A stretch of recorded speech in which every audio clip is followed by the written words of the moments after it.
All right, it looks like it's recording. At least that's what the little dot says. Let me do a brief intro. My name is Don Seiffert. I'm the managing editor of the Boston Business Journal, and this is an event about how to get a job in Boston journalism. I'll be hosting it, and I'll be introducing the panelists in just a moment. Looks like we have a lot of participants, which is great. There will be time for questions, and anyone is free to put questions in the chat box. I'll try to monitor it as we're going. Let me just, I've got a list of directions to make sure that that we're doing. Oh, I need to mention this is a Society of Professional Journalists New England event.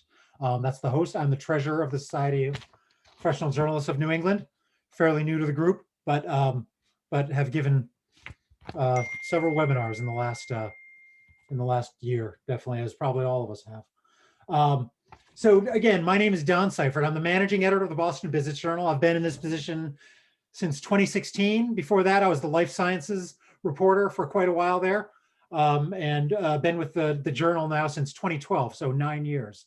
Before that, I've got a long and storied history in community journalism in the Boston area. I was with the Brockton Enterprise for a while. I was with the Newton Tab for quite a while. Before that, I was in like Natick Tab, West Roxbury, Dover, Sherburne, a bunch of very small towns for a little while. So I've been a journalist basically since for almost 25 years now in the Boston area. So that's my background, and I'm happy to be doing this today. I'm going to introduce our panelists today. Paula Bouknight, is that how you pronounce it? Close enough. Okay. Paula Bouknight is the assistant managing editor for hiring and development at the Boston Globe. She oversees recruitment of the Globe's college summer internship and co-op programs. She works with the department and section heads to identify and attract top candidates and improve diversity in the newsroom. She began her career at the Globe in 1986 in the sports department as a copy editor. And since then, she's worked in news copy desk, overseen production, served as a night editor. And when the Globe embarked on the Bulldog experiment in 2000, I remember that, she was in charge of production. And after that ended, she was named one of the 2 editors for the expanded Globe North section. So that's Paula Bouknight. Another panelist, Dan Mauzy or Mauzy. Okay. Executive editor for news at WBUR. He's worked there for more than a decade, serving as managing editor and senior producer of Morning Edition. As executive editor, he oversees the local newsroom of 80 journalists. He got a start in journalism as a newspaper reporter covering the state legislature in New Mexico, and went on to work for StoryCorps in Brooklyn. Grew up in Stoneham and now lives in Somerville. And last, Ben Dobson is VP for News, Vice President of News for 3 of NBC Universal's TV channels in Boston. He has oversight of NBC 10 Boston, Telemundo Boston, and NECN. In this role, he's responsible for the editorial direction, news gathering strategy of each of the stations. Ben is a Massachusetts native, started his career as a TV reporter at local cable channel Charter TV 3 in Worcester before working on the assignment desk at WFXT and WHDH. He made a transition into management at WVIT in Connecticut in 2011 as a managing editor, and has been with NBC Universal since then. Graduate of Ithaca College and has an BA in journalism. So those are our panelists. As you will notice, we have 1 person from print, 1 person from radio, and 1 person from TV, which is great. I know the print side. I know very little about the radio and the other stuff. So I'm glad we have people who do. But just by way of intro, I mean, obviously the reason we've got about 68 participants on this today, which is awesome. We're also recording this so people can watch later on. And I'm guessing as to why. I mean, the journalism industry has been pretty hard for the last several years. I got one quick stat: between 2008 and 2019, newspaper staff shrunk by about 51%, according to Pew. I don't know what it was for radio and for TV, but obviously that was up until 2019, and obviously 2020 was not fun either for most of us. So, but we're still employed here, and we're hoping to give you guys tips on how you guys can get employed. Just one note, this is for people who are new to journalism, people who have a current journalism job but are looking at other jobs. We won't be publishing a full list of names of people who are watching this, so your current employer will never know that you're watching this if you're worried about that. And I won't announce your names if you ask questions. So we can keep on with that. Let me start out by let me start out by asking, and I'll start with Paula. You just a general question about the whole point that we're here for. At your organization, what kind of jobs are you seeing that there's a high availability now, or a high turnover, or whatever you're seeing? And are there certain areas in particular that that the globe is expanding for you, Paula? Sure. There's certainly a place where we're expanding, mainly technology. We actually have a number of positions right now that we are hiring for.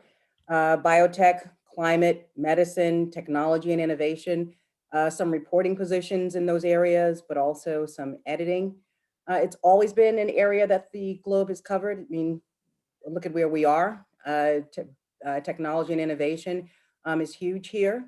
But the executive editor, Brian McGrory, decided that we needed to go even deeper on this. And so there are a number of positions that we're hiring for as we expand our coverage. If you go to bostonglobe.com/careers, you will see a list of them. I quickly printed it out. And as I mentioned, we have a reporter and senior reporter for tech and innovation. We have a biotech writer, climate reporter, climate producer, climate editor. So this is an area that we are planning to go hard at. And other places are doing that too. I think the Washington Post announced that it was hiring a number of tech writers and editors too. But again, this is an area that we've been on, this and digital. Great. That sounds exciting. Yeah, I saw a bunch of those that were posted earlier. And yeah, we'll get, I guess, maybe after I'll get with Ben and Dan to hear their take. I'd be interested in hearing more about like kind of why tech and biotech in particular, and why now. But let's Ben, what are you seeing as far as what jobs are available at WVUR? Dan, sorry, me. I don't know. Oh, I'm sorry. That's okay. I was reading the names wrong. Yes, Dan. Sorry. No problem at all. So I said I have a Ben colleague. We get mixed up all the time. Three-letter. I'm sure, Ben, you get it the same. So we have a bunch of jobs open or about to open that I'm happy to share here that aren't up, but that people can keep an eye out for to know that they're coming. We have a couple host positions, as well as reporter positions, as well as producer positions. And, you know, I don't think that they don't speak to like necessarily a new area that we're moving into. I think that this is just general good churn in the industry right now, particularly like there is a lot of expansion. You know, the remote world has opened up a lot of new opportunities. And so I think that this is all just like good movement. But so I think that, you know, so we have both a morning edition host as well as a Here and Now host open. The morning edition host is a local show, the morning show, and the Here and Now is our national partnership with NPR that broadcasts 500 stations around the country. We have a business reporter open position right now, as well as we soon will be posting a healthcare reporter position. And then a couple producer positions, one on Radio Boston, which is our local midday show, an hour-long magazine show. And then soon we'll be posting a field producer job with Morning Edition. And this is somebody who works exclusively with the host on interviews, on, you know, field pieces and reported packages. So in those, that goes from all range of experience, from, you know, from say on the, you know, producer side to maybe an early career journalist to Here and Now morning edition host, where you're looking at much more of a sort of a veteran journalist or somebody with a little bit more experience underneath them. I think particularly the healthcare position, the morning edition field producer position. Oh, and then also we soon will be posting an arts and culture editor position Oh. as well. None of those are up right now, but they should be up in the next week to month or so. Great, awesome. One of those, is it Bob Oak's position that you're hiring for? Yes, so Yes, okay. that's out there. That's publicly. Bob Oakes is Yeah. stepping down after 27 years. Yeah. He's going to move into a special correspondent position for a while. You know, he's been in the studio for a very long time and is eager to get out and do some reporting on his own. So that's a big change for us, for our community, and that job is opening. We're actively searching for it as well. I will add just one more that I skipped over. We have a senior newsroom leadership position, managing producer position, which is a new job for us. And this is overseeing all of our broadcast operations. That includes Morning Edition, Radio Boston, and All Things Considered. It's a portfolio of about somewhere between 25 and 30 journalists. So that's in the show producers, hosts, newscast anchors. So it's a big job. Yeah, great. That sounds like you've got a lot and a big range also. Ben, let me ask you the same for NBC Universal and the 3 channels you oversee. Sure. In terms of what I call conventional television, the standard jobs you might expect to find open are open. Always looking to find good producers. Always have an eye out for anybody who might be interested in coming onto an assignment desk. We always have an eye out for people who are interested in photography, videography skills.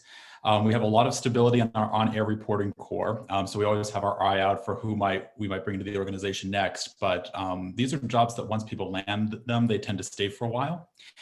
So those are much harder to come by. I would say the digital transformation is real. It's here. Over the last year, we've already started to make some reforms inside the newsroom to reflect the world of OTT. For anyone who wonders what that means, that's over the top. And that basically means the way people are starting to consume our video these days is through an Amazon Fire Stick or Apple TV or Google Chrome, Roku, and making sure that we are creating content specific for those platforms. And that's something that in the past we hadn't had as much of a focus as we are now. And we actually have news leadership now surrounding around that. And we're starting to think about positions coming down the road that are going to help support that streaming world that's starting to become a really, really important part of our business model. So that's what's coming around the corner and where we see some growth and opportunities coming in addition to the conventional broadcast business. Wow. Okay. That's great. I've actually already got a few questions. Let me go through a few of these just so we can from the people who are watching. One person wants to, this is specifically for the Boston Globe, but probably everybody could just weigh in quickly. Just wondering if the Boston Globe sponsors H-1B visas for entry-level jobs. Well, I wouldn't say for entry-level jobs. We have sponsored visas for folks over the years, and likely will do so again, but not specifically for entry-level jobs. Okay. Dan or Ben, do you guys do the same? Yep, same. I mean, we're part. So just for people who are aware, WBUR is part of Boston University, which has a full, has a specialization in this area too. Okay. Ben, you too? Yeah, it would depend on the role. We do sponsorships, and we've used this a lot in order to help us staff up the Telemundo side of our business and making sure we're attracting people who are fluent in the Spanish language, and that's been where we've used it the most. But yes, we do. Oh, great. Okay. Another one. Somebody was wondering about summer 2021 internship programs and what they, first of all, if they're happening, and second of all, what they would look like. Would they be remote? Would they, and also just briefly what you're looking for in those kind of roles. Ben, since you're already here, I'll start with you. Sure. The honest answer to that is it's probably too soon to tell whether or not we'll be able to do in-person internships or not. I will say in the broadcast media environment, there's nothing better than being inside the newsroom and seeing how we put all the puzzles together. So depending on where you are in your student career, if it's possible to consider applying for an internship in the fall or the winter, you're much more likely to be able to do it in person. That said, if your options are limited, still apply. We are certainly looking for intern candidates.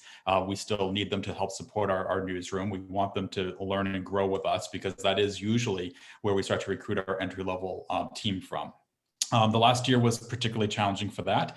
We didn't do in-person or even remote internships over the past year, and we're exploring what that looks like now. So again, the honest answer being it's still too soon to tell. I know that's not a great answer, especially for the academic schedule, where this is the time where you need to be lining these things up. But this is the uncertainty that we operate in. We want to make sure that we're doing it safely, and that if you're going to come and participate in this, it needs to be a meaningful experience. We not want you to be able to get a lot out of it, and I just hate to see anybody shortchanged. Okay, great. Daniel, can you address the same? Do you know what your plans are at all? I will dovetail on the too soon to tell. I think that I will say that we will not be back in the studio or the office this summer, and so we want to make sure that internship program is meaningful and supported. And we have gone a long way in transitioning to a remote workforce, and I think it's possible, but that is the first. We have paused our internship program during the pandemic, and the summer is the earliest that we've talked about restarting it. And so we need to make that decision soon if we're going to do it. But I just am not ready to commit in the room on it. Okay, great. Paula, is the Globe doing interns? That is the plan. We have actually hired our summer interns, and I don't know right now whether there will be remote or partially remote or in person, because the office isn't open yet, and we're looking to see what's going on. Through the year, we have had, I put together a program for college students, which I called, at that time it was summer messengers and then fall messengers, because we did suspend our internship program last year and our July to December co-op program. But we knew that we needed to have that support. And so we had college students who had already been working for the Globe. So that made the transition a little bit easier. They've been working remotely. They covered COVID. They helped cover COVID all in 2020, as well as other stories, and did editorial design, and that continued in the fall. And so we are looking ahead at the internship program. Like I said, it's a little too early to tell where it will be. Yeah. What's interesting is that a lot of the interns who had applied for the Boston Globe internship program had done internships over the summer last year, whether they were remote. Some went to the cities, although they didn't do like in-person interviews. It was a real mixed bag of how they were creative with their time as an intern. Yeah, I can say with the BBJ, I mean, obviously we're much smaller than the Globe, but we did have interns last summer. We had one who basically did the whole thing from Houston, and we've already hired one for this summer, I know.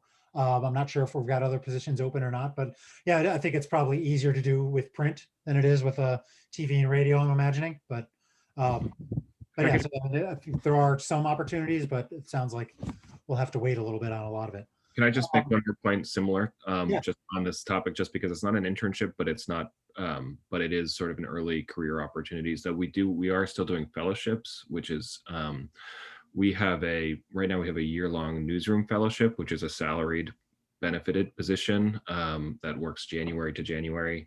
And that we are continuing remotely, as well as we have other fellowships. We have one with our arts and culture team as well. So we are committed to that no matter whether we're in the building or not. Oh, great. That's good.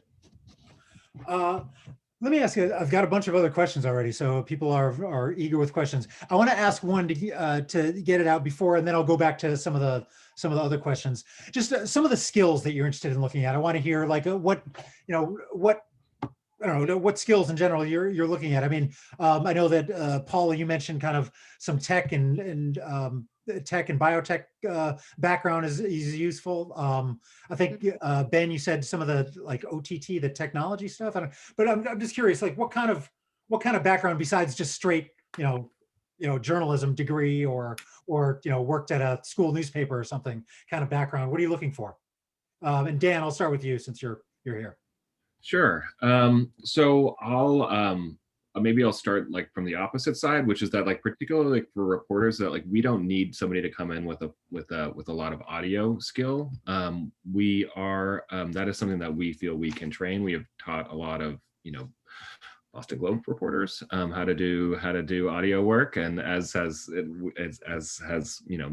goes both ways. A lot of the Boston Globe has taught a lot of our radio reporters to be great print reporters as well. And so that's just to say that that's not particularly for the business and healthcare jobs. That like really what we're looking for there is somebody with either a real beat specific knowledge as well as a capacity to do deep enterprise work. And I do think that what we are looking for, particularly in the local newsroom, is somebody who at least has an interest in telling multi-platform stories and trying to tell stories in different ways to different audiences, and who may not necessarily need the skills to do it, but that at least is conversant in those different ways of storytelling, whether that's in digital or radio or video or a newsletter or on social. Increasingly we have many more tools to tell stories and to reach our audience, and somebody who wants to sort of think through the best way that a story could have the biggest impact and reach a broad audience. Okay, great. Ben, you want to go next with what kind of skills you're looking at or looking for? Yeah, it's changing really rapidly. To get into television a few years ago, you might have been what we call a multimedia journalist, meaning you shoot and write and edit your own video. But the advent of OTT and the digital space now requires an ability to be higher end than that. So really some proficiency with graphics, having words or text fly into the screen and fly off, and some really clever editing things that go above and beyond a quick and dirty edit that you might see in a conventional TV newscast. In other words, the digital space tends to be a little bit higher end. So being able to come out with that sort of skill set, like being able to shoot your own video, being able to write, and then really being a whiz with some of the digital editing tools that are out there is increasingly important. And that skill set, I promise, really will set you apart. The other thing that's important, I can't overstate, is some of the basics of journalism too. You can never overlook how important it is to be a good writer, simple, punchy sentences, one thought a piece, and to just have a genuine curiosity about society and around you. In our world in TV, odds are likely you're going to be a general assignment reporter more than you're going to have a specialty in a beat area.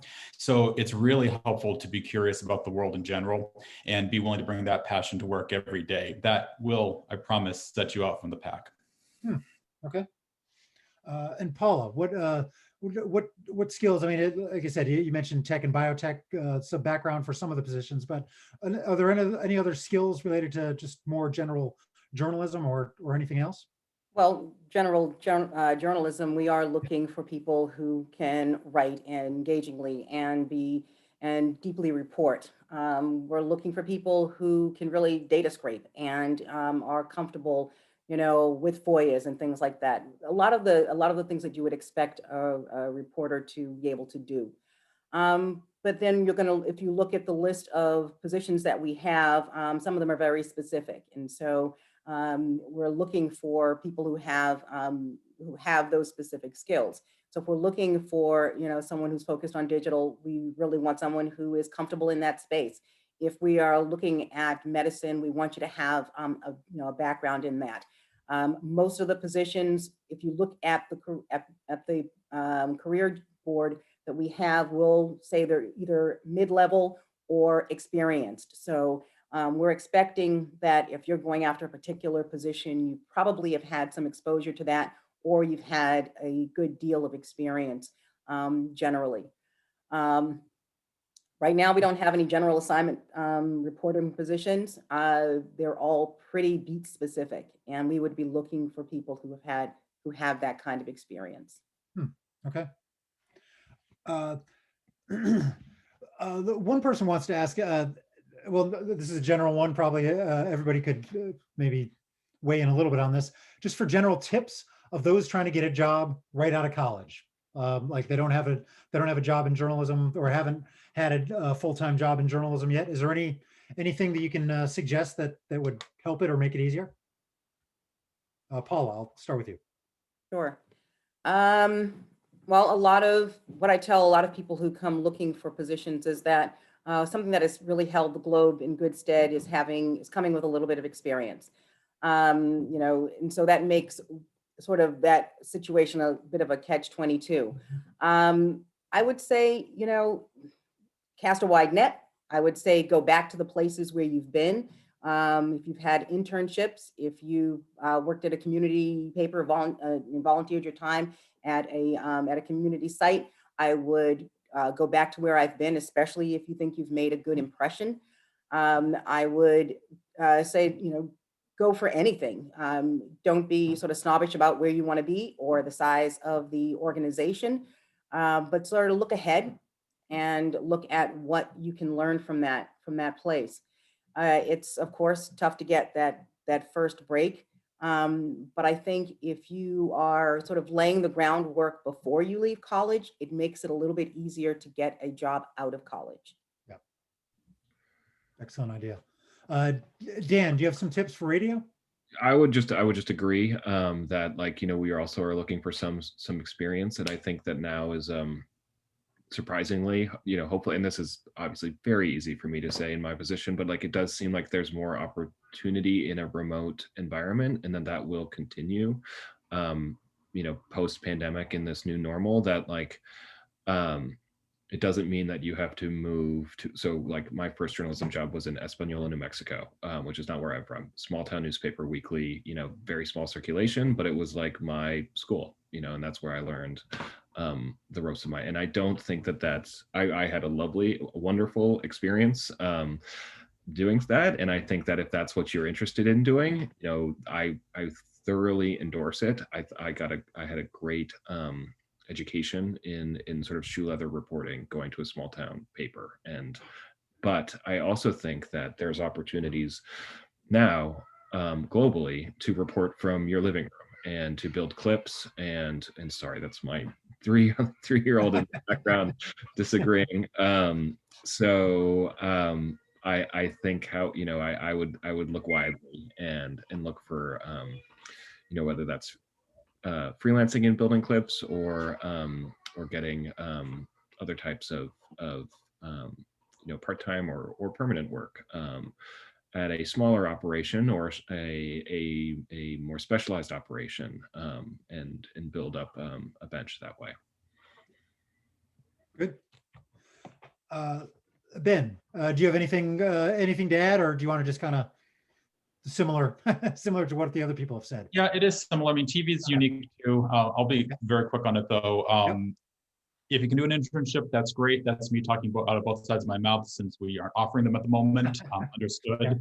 But if you can't get in through an internship, building a portfolio, taking advantage of student college television, building a reel can be really helpful. Preparing yourself to take a writing test is great.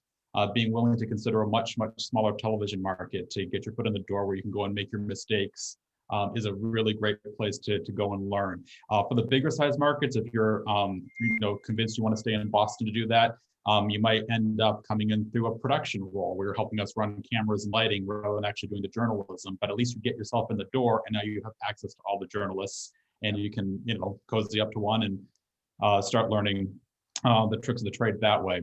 So those are all useful things. The other thing that I think is worth mentioning too is there may very well be freelance opportunities, especially for newsrooms that are constrained and may not be able to bring on a full-time person. Another way to at least get your name known out there and build your resume is to consider freelance work. And again, newsrooms are generally looking for people who've got that basic skill set. If you can write copy, you might very well be able to pitch yourself well. Okay, great. Someone's asking about ideas for people who have reporting experience but want to get into editor type roles, or I guess maybe you can also expand it to maybe manager type roles. What do you have ideas for I don't know, for tips or for those kind of people? Ben, can start with you. Well, sure. I mean, I can speak from experience from that because I started as a TV reporter and that didn't work out so well for me. So I ended up switching into management.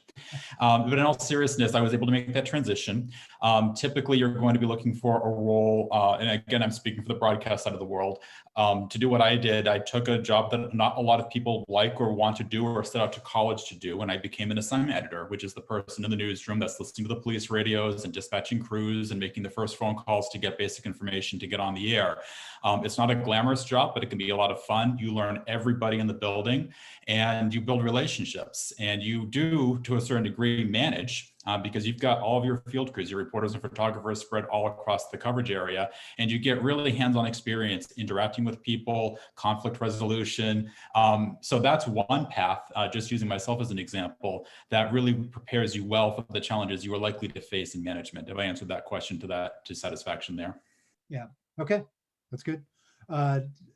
Dan? I would, so I think it's probably, it's hard to kind of offer a one size fits all. Yeah. That depends on if you're in a position now or if you're not. But I would say that, I would, if you don't have like an opportunity right in front of you, I would start, mentoring peers and starting to, give, informal editing advice to your coworkers, or seeing if you're in a position, if your supervisor is okay doing some peer editing and taking on a little bit more of a leadership opportunity informally that way, to start to show the people that you work with that you both are interested and have the capacity for that type of leadership role. I also think that there are a lot of conferences out there that also, again, like you can now Zoom into, and it means when you don't have to travel, the cost of entry is sometimes $100, which is not nothing, but it's a lot better than having to get a plane in a hotel room. And and a lot of those has sessions specifically, if not specifically, on moving from a reporter to an editor position. Something that will also some type of session that will speak to a management or supervisory or editor position. And I would encourage you to attend those and start to both network, but also build your skills and education that way. Okay. Paula, do you have any tips in general if people want to Sure. move up? In addition to what what Ben and Dan have said, one of the things I would suggest, if you are already in a newsroom, that you will let someone know this is a path that you want. Mhm. We don't always have these written down. People don't always come in having negotiated their next steps. So I think letting someone know that you're interested in making a move from, say, being a reporter to being an editor is really important. Several of the editors that we have are folks who started in the reporting ranks and, just raised their hand.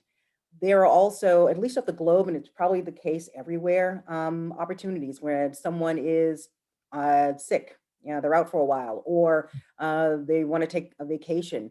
That's a great opportunity to sort of parachute in and do this if they're editing and it's something that you want to do.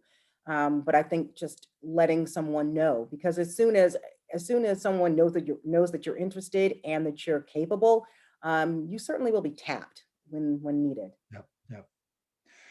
I can probably add a little bit to this. I mean, just a history of, I spent a long time working in small weeklies around Boston, currently all owned by Gannett, or not all, but majority owned by Gannett. But it's kind of, it's a little bit of a lower bar, I think, to become an editor or manager at a small weekly. I mean, kind of if you can last for a few years at one of those, then it's not all that hard to get into an editor position, and then from there move to some other, once you get management experience. That's kind of what I ended up doing. I mean, I wasn't planning on being an editor, but I was just there for long enough that I was kind of made an editor, whether I wanted to or not. Let me ask one question, and then I'm going to get back to it. We have a ton more questions still, actually. But I'm interested in hearing about people's views on diversity. Obviously, this is a big concern for all of us, for every newsroom. Mine, I think every newsroom is like to get different backgrounds and different points of view that can inform the news product. How do you manage this with new applicants? Like, how do you, what kind of a consideration is it? Do you ask applicant? I mean, is it actually helpful for applicants to kind of point out minority status or diversity status in some ways when they're applying, or would you rather that not come up? I'm curious what your views are, Paula. Well, if you go to our job site and you click on a position, you have the choice of being able to tell a little bit about yourself, being able to say what race you are and things like that. So you can do that, but you don't have to. That option is there for you too. But diversity is big, and it's something that the Globe has pursued with some luck in certain times, and other times not so much. Yeah. But it's certainly something that we focus on and that we think is really important. And with our hiring committee, that's always something that has to be a part of the conversation. And part of my job and part of the job of the senior assistant managing editor of talent and community, part of what we do is to look at diversity and beyond race and gender, but experiences. And some of the reasons why we've gone outside the country is because of that, a different perspective. Ages are important, all of this. So we have a pretty robust diversity and inclusion board, and they have gotten involved with the idea of recruiting and hiring. That's a big part of what they do too. So I think we're trying to reach it at a lot of different ways through a lot of different entries and points of entry. And I think that it's something, to me, what's most important is that just we keep it going, that we keep making sure that those who are department heads have a diverse group of people that they're talking to, that they're not going back to the same people because they might know them or it's comfortable, but that we really try and stretch ourselves. We talk to not only different groups, but we're talking to different journalism associations. We're talking to, trying to get college professors involved. Because there are lots of different groups in the college community, and they can tell us who has been who's graduated and things like that. So we're trying to get creative about it. Yeah, great. Dan, what's your what do you guys do to try to increase diversity in your newsroom? Well, so I mean, I think on just very relevant to this conversation is we do a lot of recruiting, I think, and that's something that we do all the time, whether we have jobs open or not, that we are building relationships with people all over this region and country. And so that when opportunities do open up, that we know that we can connect with, we have a group of people that we've already developed a relationship with. I mean, we also, we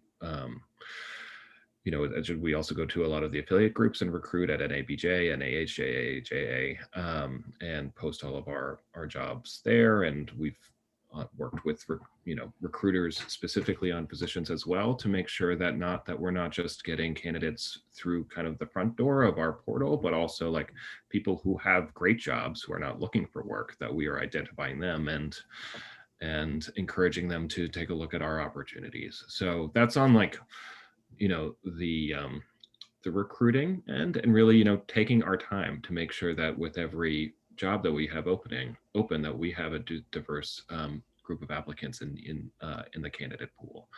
Yeah.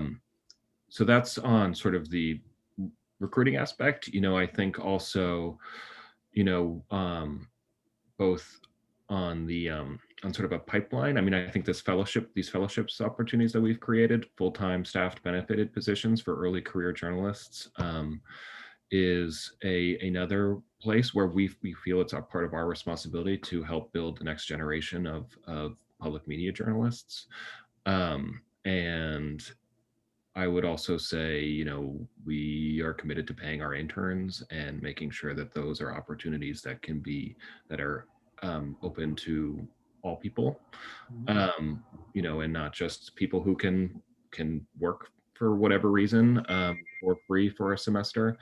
I think that also, you know, in terms of on the hiring side, you know, I do want to hear from all of our candidates how diversity factors into the way that they tell their stories, and you know, how do they know that what is keeping a community up at night, or a person, you know, how are they um, on the ground reporting stories and making sure that they are really reaching a broad range of perspectives and backgrounds from across our region to be telling the full tapestry of experience in our region. You know, I love to hear when a reporter or a journalist tracks their own sources, you know, and whether that's because their newsroom told them that it's important, or because they feel it's important themselves, but that they are taking account of who is represented in their stories, and taking ownership of that to make sure that you know, we've done that at times within our own newsroom, and but I also know that other reporters out there just do it on their own, and I find that to be really encouraging when I hear that. You know, and also that just the people that we're hiring want to come and work in an inclusive, collaborative environment, and that supports a range of perspective and experience. And you know, I think that you know, there is a lot of conversation in our industry right now about like objectivity, you know, and I think that somebody, you know, I think that people who are paying attention to this idea of how our lived experiences informs our work, and can make our work better without sacrificing the rigor and the fairness of our journalism. You know, I think that you know, those conversations, I will say, are coming up much more often in the, and not, you know, in the hiring that we're doing, including with young journalists coming out of school and wanting to know what kind of environment or newsroom they're walking into. They are bringing them up, and I really value that in the interview process. Could I add to that? I've been surprised how many people are asking us about our diversity plans, what we've been doing, the projects, how, you know, how inclusive and diverse our newsroom is.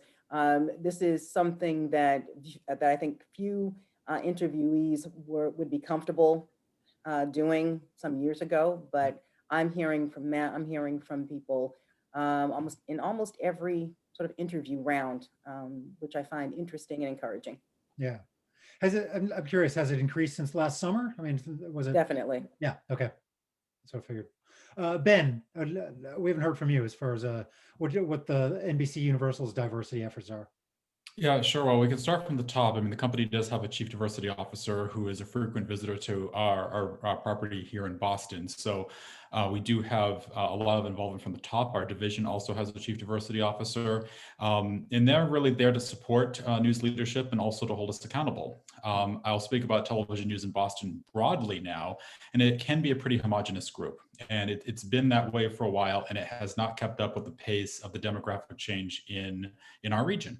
You know, a lot's changed in 20 years, and I think broadcasting has been slow to keep up with that. And the way to resolve that is a lot of proactive things. It's just taken a while here to recognize that and start to actually implement things that would make a difference. I thought that example, I think Dan said it about paying our interns, is something that's not brand new, but is something that's come out of the recent past. The fact that we would make accommodations to make sure an intern can make their way out to the Needham suburb where our TV station is, if they live in the city, is something that we might not have considered before, but do now. So those are some small things. We have employee engagement groups across the company.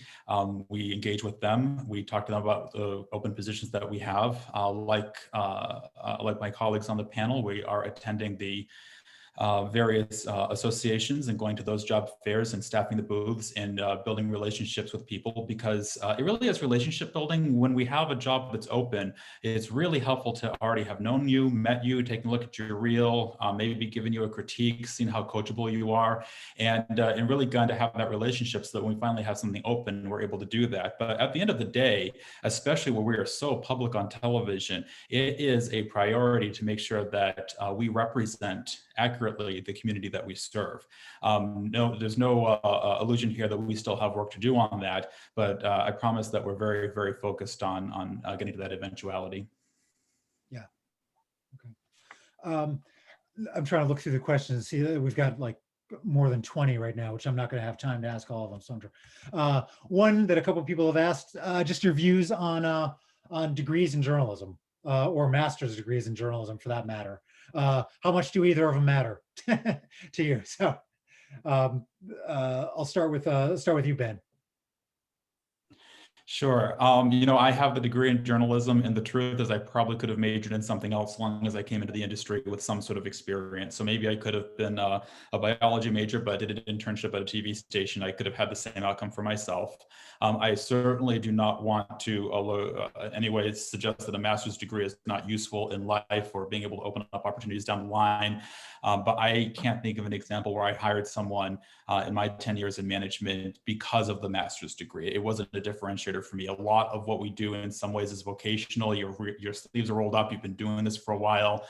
You've met a lot of people. You know how to talk to people. You know how to be compassionate with people. And those are skills that you learn by doing it. And as far as that master's degree goes, you may, dare I say, be better off spending that money elsewhere in your life if your true calling is journalism, because I can find a way to get you right into the industry right away and start growing you. Yeah. I mean, I'll put in my 2 cents as a person with a master's degree from BU in journalism. I probably in retrospect would agree mostly with that. I mean, and now that I'm on the side where I'm involved in some amount of hiring, I probably would always choose the person who has some experience or has been in a newsroom, written a few stories, has a few good clips over the person who has the degree. Paula, what's your view? Well, I think that if you didn't know before you're going for your master's degree that you were interested in journalism, you didn't do anything with in the journalism vein, you were doing something else, but you know now that you want to be a journalist, it might be an opportunity. It might be an opportunity to do the journalism. But what I tell people is that if that's really the situation, you're really going there just to get internships and to get an opportunity to do beat reporting for a journalism school. I wish that you had done all that as an undergrad, whether you were a journalism undergrad or a biology undergrad or whatever, because it is a lot of money to just really be paying for internships. So I think it really comes down to a real hard decision. You can pay a lot of money to go to grad school, but I would be looking for experience. And so if you can do that, if you can get the experience, whether it's through internships or whether it's working for a small paper, I think you're going to get a lot out of it. And instead of paying for the degree, you will get paid, hopefully. Yeah. Good. Dan, do you kind of concur, or do you have some other view? I agree with all of that. I would say that the one caveat that I would say, so in addition to, I mean, I think I agree with all, like if graduate school is the way that it is going to get you experience out there, then that makes sense. But that to me, that is the experience part is what I would be looking at, is like, what did you do in graduate school? And, whether it's a co-op or, what would be the body of work, not the coursework that comes out of that experience. The only one caveat, and this is not an area of my expertise, but I do know that just some candidates have come through who have gotten very specific coding knowledge from graduate school that is increasingly very useful in the newsroom. And if that's a place where you can go to school and learn deep data work, or other types of like development work, that may be, that you cannot necessarily learn on the job in the field, that might be one area that I'd carve out. I actually wanted to ask, when you talk about data work, what exactly do you mean? I know Paula mentioned data scraping before too, and I'm imagining some people might not understand exactly what the terms mean. What are you talking about with data work? So I think it could, and I will say that this is not my area of expertise, but I do think that computer assisted reporting is increasingly an important skill to have, whether that is on a sort of a casual to a much more sophisticated knowledge. And we are getting applicants who are very conversant in R or Python and are able to do reporting that is revelatory, as well as ways to express that information to our audience, way that is transformative. And I think that, but I think on a more, you don't need to have that experience. I think that that is a good tool set for those people who are interested in that type of work. I think that that will increasingly be a very highly valued skill. But I also think any reporter should also know how to run a spreadsheet and, should be able to have some kind of facility with data. Okay. Paula, is that more or less what you meant when you mentioned data scraping before? Well, we have people in the newsroom who, let's say, he actually just left, but an experienced journalist who this was something that was of interest to him, and it quickly became something that we found very necessary. He's was part of the Spotlight team because of that, and the fact that he's just a fine reporter and writer. But the idea was that he was going to connect dots that you wouldn't see without the data. He was going to be able to get us to ask the questions based on information that he has seen through trends and things like that, through the data. And part of his job, or he actually took it on himself, was to teach others in the newsroom how to do this, looking at where you can find basically free information, where it's available. You might have to go dig under different levels to get it, and different layers, to get it, but it's there and it's available to you. And it allows you to come up with story ideas. It allows you to connect dots. It allows you to put the facts behind the anecdotal stories. And I think it's hugely important, especially when you're talking about something like our investigative teams, like the Quick Strike team and Spotlight. You really have to have the data, and you have to have it independently, and you have to be able to show it.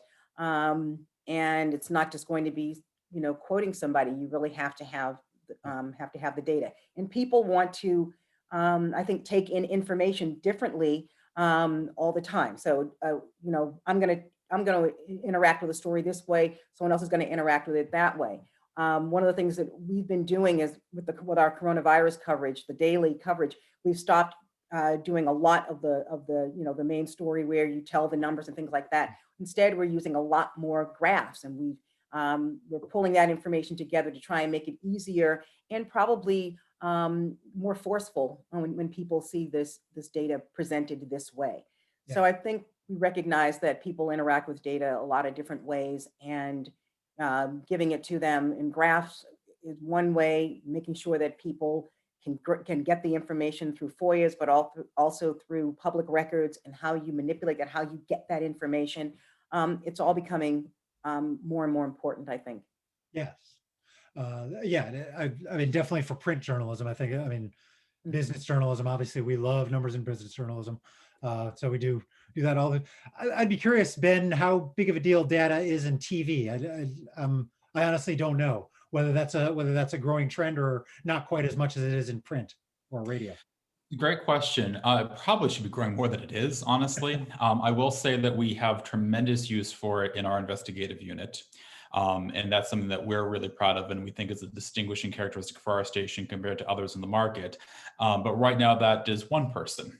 So I don't exactly have a newsroom full of roles for that sort of thing. But I will say that the person we hired into this role has really impressed me with what is possible, and certainly that's shifted my thinking into maintaining that role into the future if this person were to ever leave, or down the road if we're given the opportunity to expand to consider that. It turns out to be really important, and especially in the computer-centric world that we find ourselves in, the ability to go through that is just something that wouldn't have been relevant 15 years ago, but is very, very important right now. And even in TV, we're starting to see how this can benefit our overall reporting. Okay, good. We've got 5 minutes left here. A couple people, or a number of people, just asking about like starting a portfolio from scratch, which I guess I know on the print side of it. I mean, I don't know, maybe Paula could add to it as well. But I mean, the way that I started a portfolio is by freelancing for small weekly papers that could use an article or cover a town meeting or something like that. I honestly don't know what the budget is now, 25 years later, for that kind of thing. I mean, I know that they still probably have that, but that's the way that I kind of started my portfolio. But I'd be curious in both in print, radio, and TV, how do you start a portfolio? Ben, want to start? Sure. And in TV, the conventional way would be you'd go to college and work with your college TV station, get yourself an internship, shadow a reporter, go out and build your resume tape. That's the conventional way of doing it. I so wish I was coming of age with so much content creation tools at my fingertips.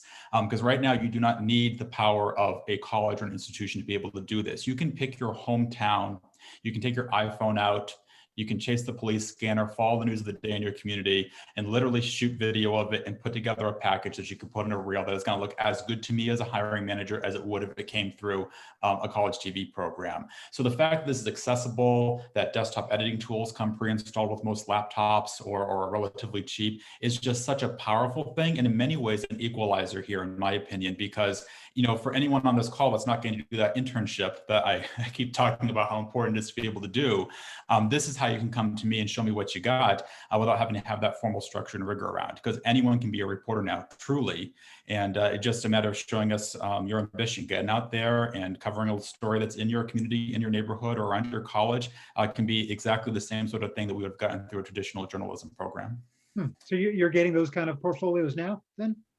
I can't say that I have yet. With the experience level we're looking for, we're hiring people as reporters who have done this at previous stations. Yeah. But what excites me is the possibility, and especially for some of our younger, earlier career people coming into a digital role, for example, have done some really, really amazing things that I only wish I could have been doing 20 years ago when I was their age. Right. Okay. Dan, how do people start a radio portfolio? So I'd say so similarly. So at first I would say that I will just say again, it does not need to be radio to appeal to us. Okay. That we what I want to know is I want to see the idea, the ambition, the enterprise, this somebody who's gone out there and found a story that nobody else has told and told it in an interesting way. That is what I think is going to get the biggest attention in whatever medium it is. But so I think that there is more opportunity, I would say, in print for that kind of work, particularly for freelance work, because the barrier to entry in terms of just the skill set is a little bit a little bit more universal than the specialized knowledge for radio and television editing and production. Mm-hmm. But also the tools for audio production are also becoming increasingly universal. I will tell you that a lot of our reporters report all of their work right now on an iPhone. They don't use a recording kit, particularly in the pandemic. Everybody is walking around, not everybody, but many people are walking around with a very high quality microphone and recording kit in their smartphone. And there are also free editing software. You could put together a piece on GarageBand pretty, and it's not, the interface is not that different from what we use in the studio. And I'd say that right now the audio is we are in a multi-year renaissance in terms of audio storytelling, and there is obviously a huge explosion in podcasts, but also I think that there is a hunger for different types of storytelling out there across the national public radio and network. And I think that, again, just because you're here in Boston doesn't mean that you could not report a story for Boise, or and so we have reporters who are in Seattle reporting stories about Boston right now, and you would never know, and because everything they are doing is remote. And so I would pitch, I would in the pitching process, which I know can be discouraging, I do think is a skill to build, and to be the story generation and able to to focus a pitch is a really important part of the job. And that's where I would I'd suggest you head. Yeah. Okay. Paula, do you have any tips as far as building up a print portfolio at all? Sure. I mean, I'm seeing individuals with their own websites. They're doing amazing work. My only concern and what I look for is that they are actually, going out reporting this information, shooting their own stuff. It's not coming from something they've clipped from someplace else. So original reporting is huge when it comes to that. But I'm amazed at how creative they are.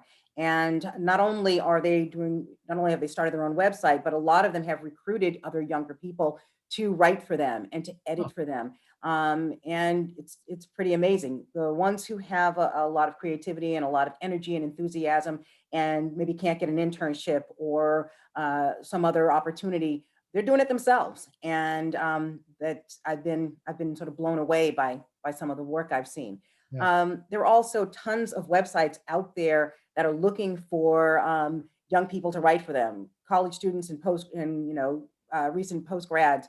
You may not get paid, but you will get your name out there. You will get stories written by you and reported by you.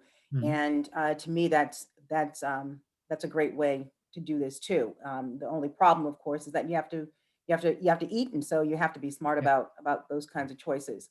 Freelancing is also, I think, a good opportunity to start building a portfolio, but it can be tough to break into.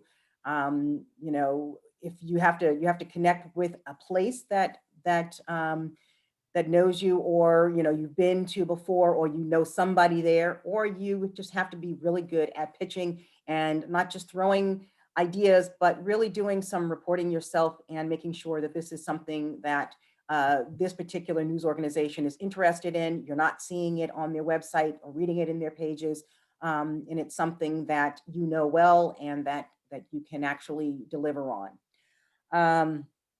What I'm also seeing are universities that have partnered with the Globe.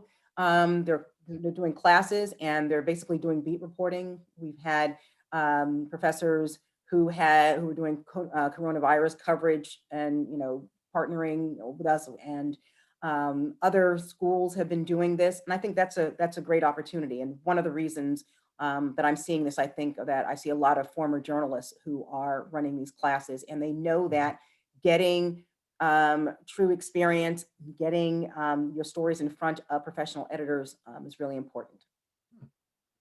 I haven't seen that with people starting their own news sites at all. So you've seen people use those? Their own websites, and it's a lot of it will be usually something that they're interested in, and the good ones are the ones who get beyond opinion or my thoughts and things like that to really do some real reporting. Wow, I never even thought of that. It's a good idea. Okay, well, we're actually up to 8 o'clock, so I think that we actually have to end this. So thank you again to the panelists. Thank you to the Society of Professional Journalists of New England for hosting this and for having me do this.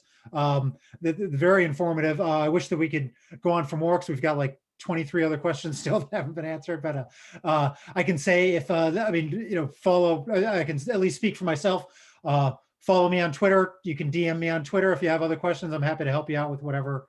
If you have any other questions beyond this, or put you in touch with one of our panelists if that's appropriate. Thank you again, and good night.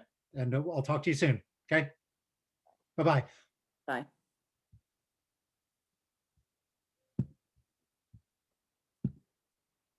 Oh, Ben?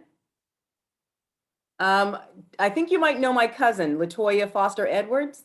Yes, absolutely. Yes. Yes. Oh, good. When you said We're very, very closely together. oh, good. Yeah, when you said where you worked, I was like, oh, he must know Latoya. Absolutely. No, she's right outside my office. We see each other on a daily basis, constant conversation. Yeah, real amazing newsroom citizen. Good, good. Well, thank you. Good to meet you. Good to meet you.